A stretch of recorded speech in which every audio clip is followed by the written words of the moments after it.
माला फेरू न हरि भजू,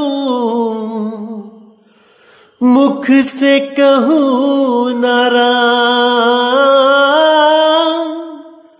माला फेरू न हरि भजू, मुख से कहूँ न राम।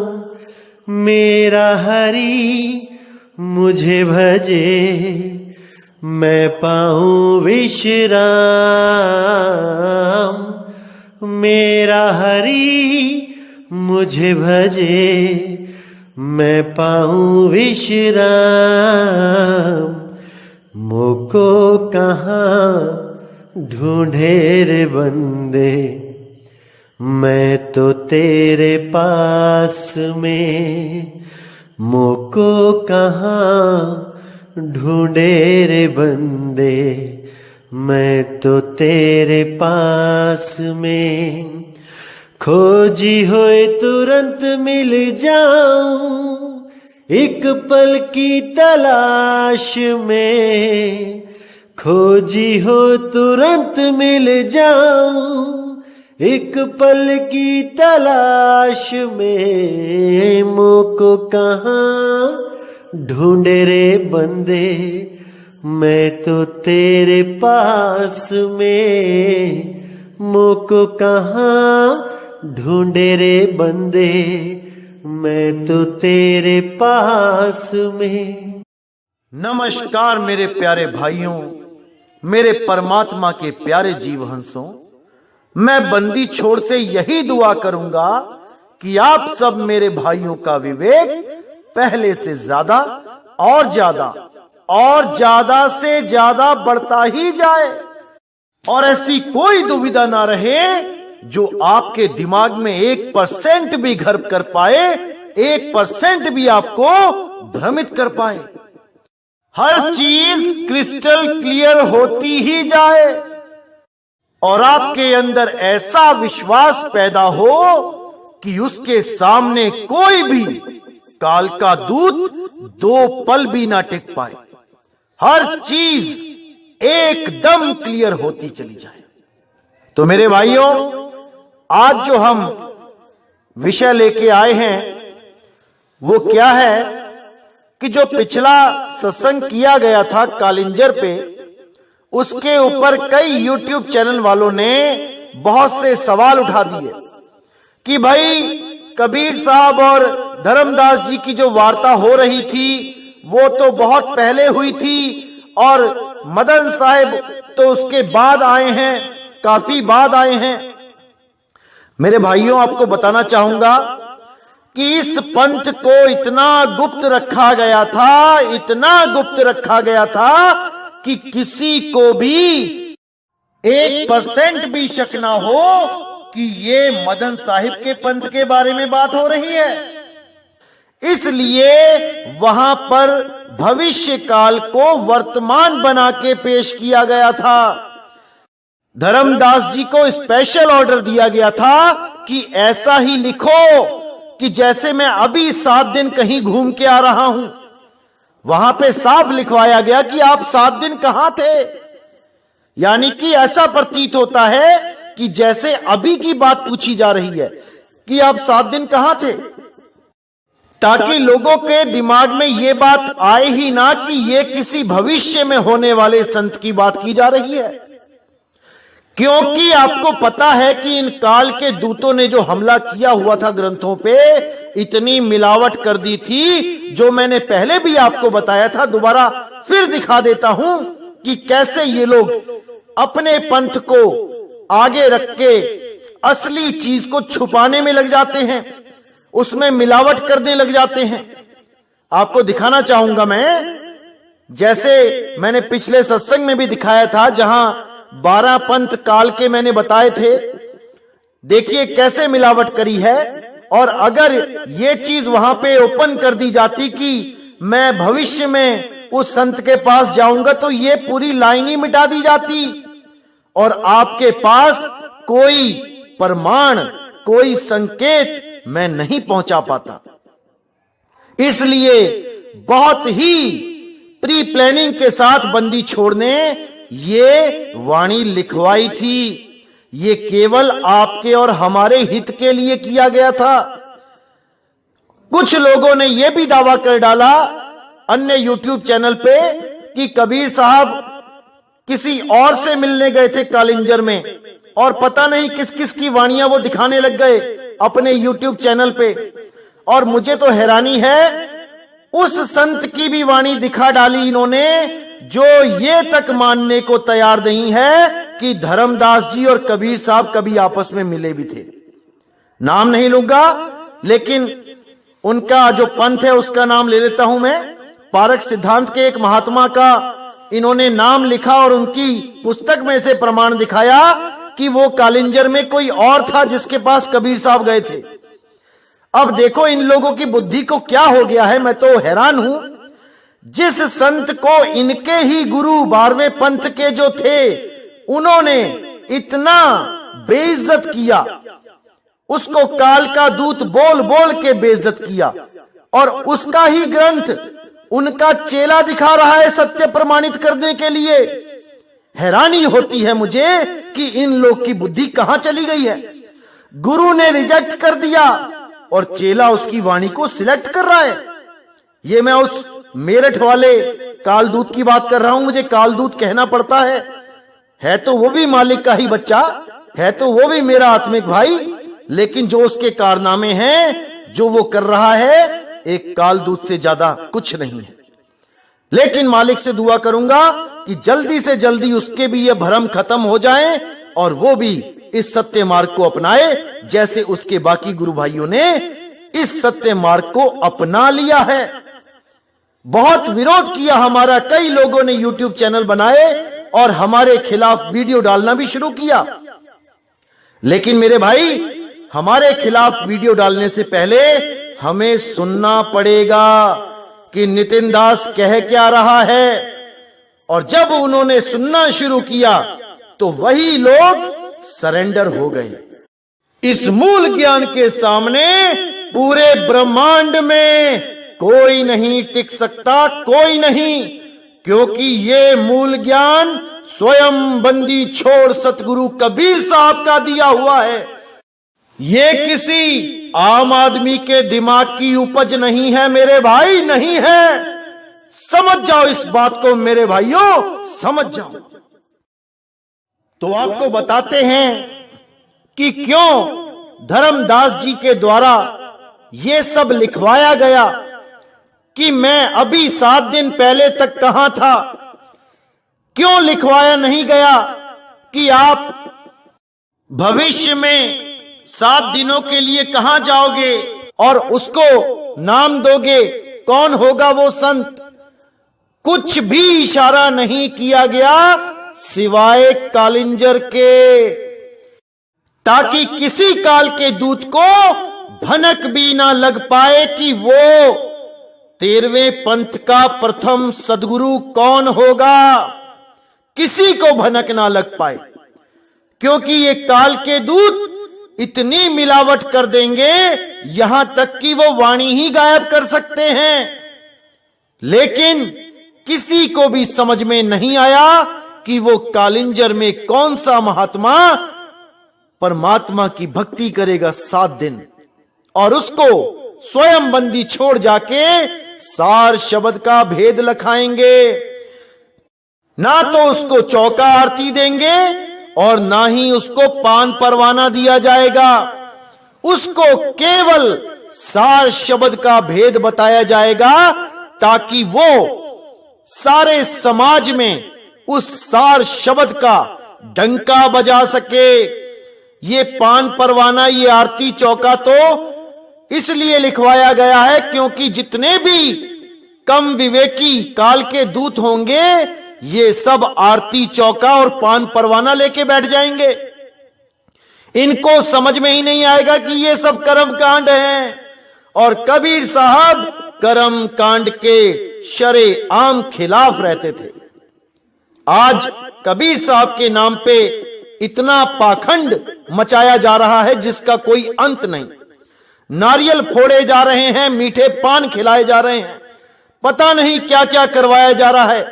कबीर साहब की मूर्तियों की पूजा करवाई जा रही है, घंटियां बजाई जा रही हैं, उनके आगे दीपक लगा के उनकी मूर्ति के आगे थाली घुमाई जा रही है। ये सब काम तो मना किया था साहिब ने, यही तो मना करने के लिए वो आए थे, और तुमने उन मूर्तियों को हटा के जो देवी देवताओं की हैं, तुमने कबीर साहब की मूर्ति बना दी। अरे मेरे भाई, कबीर साहब की मूर्ति में क्या कबीर साहब विराजमान हैं? क्यों दुनिया को पागल बनाते हो? तुम खुद ज्ञान में नहीं हो और दुनिया को अज्ञान में ढकेल रहे हो। कबीर साहब ने सीधे बोला, ना मंदिर में, ना मस्जिद में, ना मैं जप में, ना मैं तप में, नहीं प्राण में, नहीं पिंड में, तुम सब इसी में उलझ गए। प्राण योगी ये समझने लगे कि प्राणों के द्वारा ही, यानी श्वासों के जाप के द्वारा ही परमात्मा को पाया जा सकता है। कुछ लोग पिंड में यानी शरीर में परमात्मा को ढूंढने लग गए, कुछ मंदिरों मस्जिदों में जाने लग गए। तो भाई यहीं रह जाओगे, कोई नहीं निकल सकता इस काल के जाल से। तो देखिए कैसे मिलावट करी काल के दूतों ने, इसलिए कबीर साहब को भविष्य काल की वाणी वर्तमान काल में लिखवानी पड़ी। तो देखिए यहां पे क्या लिखा है, ये कबीर सागर का पन्ना है कि कबीर साहब के पंथों का वर्णन। पहला नंबर नारायण दास जी का पंथ, नंबर 2 यागो दास जी का पंथ, नंबर 3 सूरत गोपाल जी का पंथ। अब देखिए कि कैसे मिलावट की गई।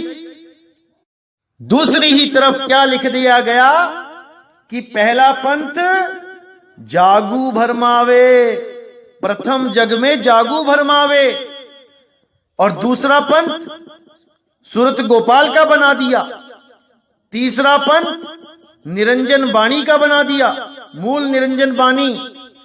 तो ऐसे ये काल के दूत वाणियों के साथ हेर फेर करते हैं, इसलिए कबीर साहब को ये लिखवाना पड़ा कि मैं 7 दिन तक किसी संत को मिलके तुम्हारे पास आ रहा हूं, जबकि ये कोड है मेरे भाई, इस कोड को खोलना था, ये खुल चुका है।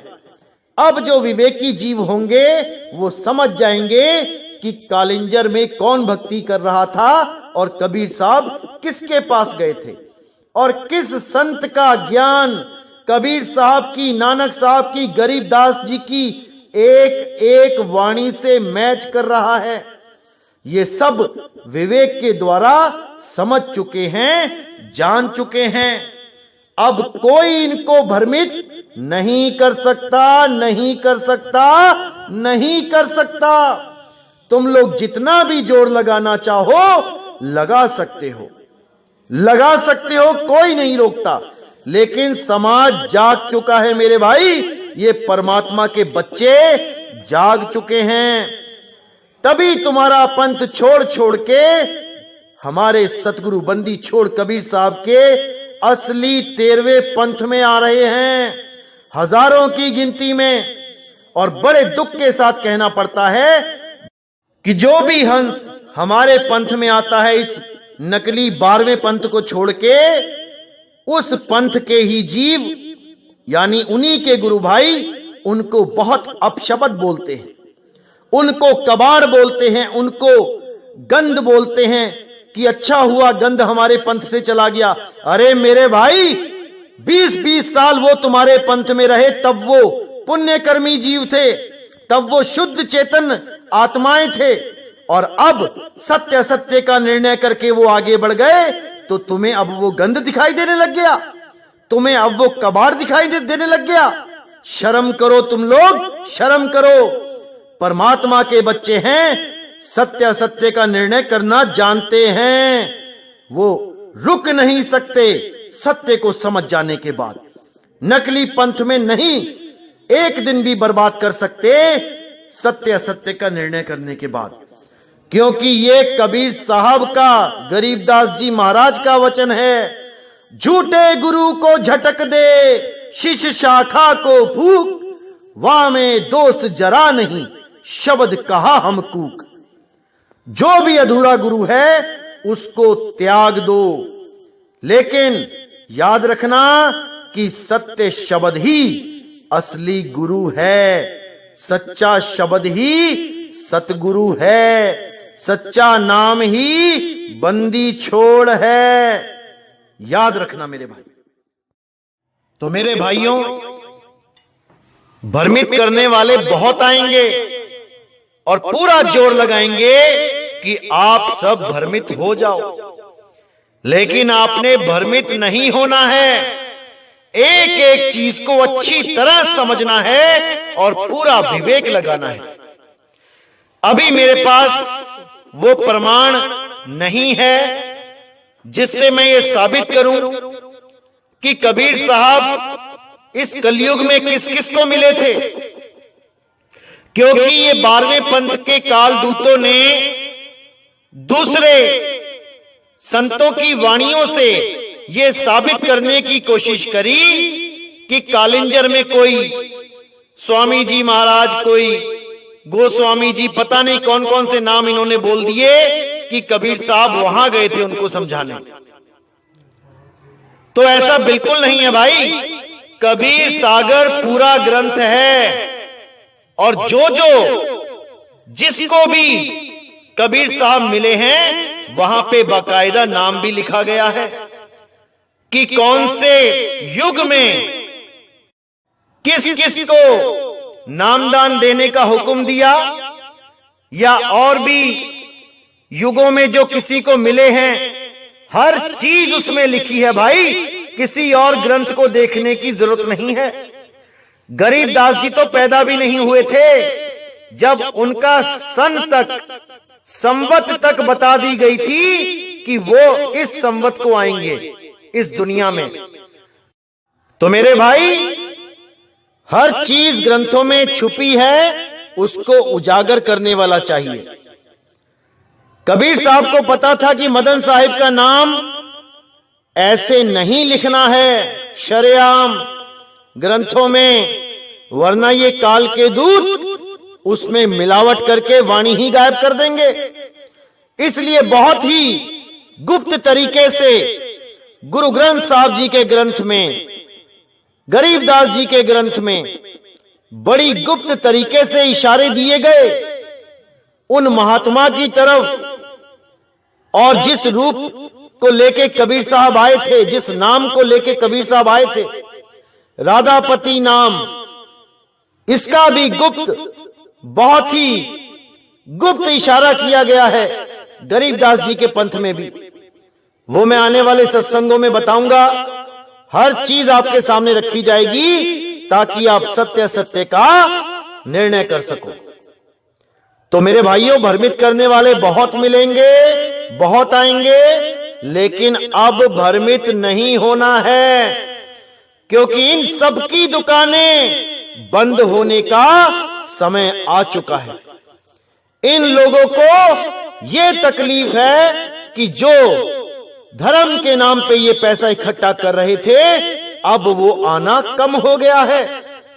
यही सबसे बड़ा दुख है। ये दुख इनसे सहा नहीं जा रहा, इसलिए ये उल्टी पुल्टी वीडियो बनाते हैं, गलत संदेश देते हैं, केवल इसलिए कि जो लोग इनको छोड़ के जा रहे हैं वो दोबारा से टिक जाएं। लेकिन मेरे भाई, जिसके अंदर एक बार सत्य का प्रवेश हो जाता है वो रुक नहीं सकता, क्योंकि सत्य झूठ का सीना फाड़ के बाहर आ ही जाता है। और जिसको एक बार पता लग जाए कि जिस गुरु के पास मैं अपना अनमोल जीवन दांव पे लगा के बैठा हूं, उस गुरु के द्वारा मुझे मुक्ति नहीं मिल सकती, तो वो वहां एक पल भी रहना गवारा नहीं करेगा। अगर विवेकी हो तो, अगर विवेकी नहीं है तो मेरे भाई, पत्थरों पे भी सिर पटक के लोग अपना अनमोल जीवन बर्बाद कर रहे हैं, उसमें कोई बड़ी बात नहीं है। लेकिन जो एक बार सत्य को जान जाता है, जिसके हृदय में सत्य घर बना लेता है, वो कभी भी असत्य का साथ नहीं देता है, कदापि नहीं देता है। तो मेरे भाई, अच्छी तरह समझ लो कि इन काल दूतों का ये आखिरी दाव है, क्योंकि 2020 आ चुका है।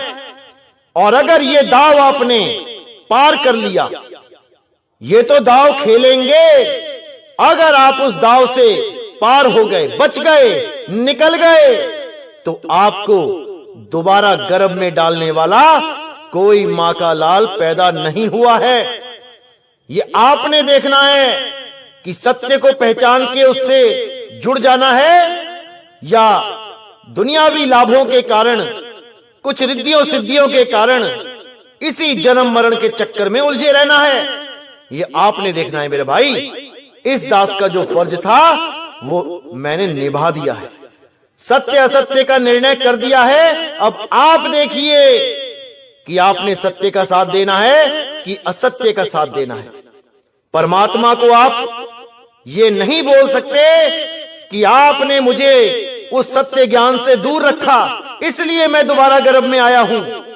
परमात्मा आपको चेतावनी दे रहा है, बस समझदार को इशारा काफी होता है। अगर आप इशारा नहीं समझ पाए तो मेरे भाई 184 तैयार है, जाने के लिए तैयार रहो उस अनंत जन्मों की सैर पे, जहां पे कोई दुख दर्द पूछने वाला मिलेगा नहीं।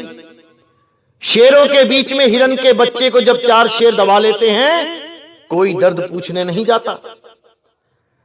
जब शार्क मछली के आगे छोटी मछलियां आती हैं और वो उनको फाड़ के खा जाती है, कोई दर्द पूछने नहीं जाता। जब कोई चूहा सांप के द्वारा डस लिया जाता है और उसको निगलना शुरू करता है, कोई दर्द पूछने नहीं आता। आज आपके पास कोई आके गाली भी देता है, आप 10 लोगों को इकट्ठा करके उसको दबाते हो। कोई झापड़ मारता है, उसकी FIR करते हो। तो मेरे भाई अभी मौका है, इंसान जन्म है। अगर ये इंसान जन्म चला गया तो मेरे भाई कोई हालचाल पूछने वाला नहीं मिलेगा। आज आप सोचते हो कि मैं डॉक्टर हूं, मैं इंजीनियर हूं, मेरी फोटो अखबारों में आ रही है, मैं एक्टर हूं, मेरे नाम से सारी दुनिया इकट्ठा हो जाती है। मेरे भाई ये आपकी गलतफहमी है। आप वो शरीर नहीं हो जो अखबारों में छप रहा है। इस माया के लोक में माया आपको वो स्थान कभी नहीं देती है जिसकी आप कामना करते हो। जिन फोटो को आप अखबारों में छपा हुआ देख रहे हो, वो आप नहीं हो, आप कुछ और हो मेरे भाई। माया केवल अपने पति की फोटो छपवाती है अखबारों में। यही देव निरंजन है, यही काल भगवान है भाई। आपको तो दूध में मक्खी की तरह निकाल के 84 में डाल दिया जाएगा। आज आप बहुत बड़े फिल्म एक्टर बन गए हो, बहुत बड़े पॉलिटिशियन बन गए हो, और आज आपकी अखबारों में वाहवाही हो रही है। और जैसे ही अटैक पड़ा, आपको उठा के गधे की जून में डाल दिया जाएगा। अब आप गधे बन के कुमार की मिट्टी ढो रहे हो, और लोग उस शक्ल को देख के खुश हो रहे हैं जो पिछले जन्म में आपकी थी।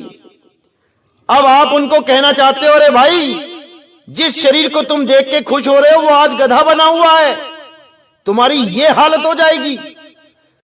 इससे पहले कि माया ये घिनौना खेल आप लोग के साथ खेले, मेरे भाइयों जाग जाओ, जाग जाओ मेरे भाइयों, जाग जाओ। फिर मौका नहीं मिलेगा, अभी मौका है। तो मेरे भाई बात जरा सी वरना 84। अगर 84 से बचना है तो उस सत्य नाम को जान लो, उस अखंड नाम को जान लो, जिसको जानने मात्र से आपका जन्म और मरण खत्म हो जाता है। आप उस निर्भय पद को प्राप्त कर लेते हो जहां पे आप स्वयं अपनी देह त्याग दे के काबिल बन जाते हो। जब भी समय आएगा आप हमेशा तैयार रहोगे कि मैंने ये शरीर त्याग देना है सदा सदा के लिए। और कैसे त्यागना है कि दोबारा ये शरीर धारण ना करना पड़े। इसी के लिए साहिब ने बोला, मरता मरता जगमुआ, मरना जाने ना कोई, ऐसी मर्जी जो मरे, बहुर न मरना होए, बहुर न मरना हो। बहुर ना मरना होए मतलब कि दोबारा मरना ना पड़े, एक बार ऐसा मर जाओ, यानी कि अगला जन्म ना लो, क्योंकि अगर अगला जन्म मिल गया तो दोबारा मरना पड़े।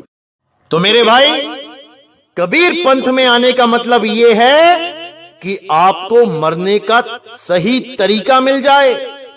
अगर आपके पास मरने का सही तरीका नहीं है तो आपको अगले जन्म में आने से कोई रोक नहीं सकता, कोई रोक नहीं सकता। तो इसलिए मेरे भाइयों, पूरा विवेक लगा दो, पूरा जितना भी है, और इस काल के जाल को इसी जन्म में तोड़ दो। मैं बस यही चाहूंगा, और मुझे आपसे कुछ नहीं चाहिए। तो मेरे भाई, अगले सत्संग में मैं ये क्लियर कर दूंगा कि वो कौन कौन से संत थे जिनको कबीर साहब चारों युगों में मिले हैं, ताकि ये जो काल के दूत भ्रम में डालते हैं कि कबीर साहब कालिंजर में किसी और संत को मिले थे, ये सारे भ्रम टूट जाए। तो मेरे भाइयों, इसी के साथ मुझे विदा कीजिए। अगला सत्संग बहुत जल्दी आएगा। मैं थोड़ा सत्संग टूर में बिजी था, इसलिए कुछ देर हो गई सत्संग डालने में, लेकिन चिंता ना करें, बहुत ही जल्दी लगातार सत्संग आएंगे। और 2020 में एक एक चीज क्लियर कर दी जाएगी कि वो कौन सा गुप्त पंथ था जिसको चलाया गया बंदी छोड़ के द्वारा, और 12वें पंथ के नाश के बाद वो सारे संसार में उजागर हो गया। पूरे सबूतों के साथ हर वाणी को क्लियर करता हुआ ये पंथ पूरे विश्व में छा जाएगा। ये वाणियों में भी प्रमाणित है, आपको एक एक वाणी दिखाई जाएगी, हर चीज समझाई जाएगी। मेरे भाइयों, थोड़ा सा इंतजार करो, थोड़ा सा इंतजार करो। वो दिन आएगा जब पूरा विश्व एक छत के नीचे आपको खड़ा दिखाई देगा, और वो छत बंदी छोड़ के उस सत्यनाम की छत होगी जिसका डंका गली गली में बजेगा। समय आ चुका है मेरे भाइयों, समय आ चुका है। तो इसी के साथ मुझे विदा करें। जय गुरु बंदी छोड़ वैराग साहिब, जय गुरु बंदी छोड़ साधु शरण साहिब, जय जय सतगुरु बंदी छोड़ मदन साहिब, मेरे बाबा नानक, मेरे गुरु अंगद देव जी महाराज, गरीबदास जी महाराज, दादू जी महाराज, पलटू जी महाराज, मेरे सब संत। जय जय सतगुरु बंदी छोड़ मेरे सतगुरु सत्य कबीर साहिब की सदा ही जय हो, सदा ही जय हो। मेरे मालिक की साहिब बंदगी सतनाम।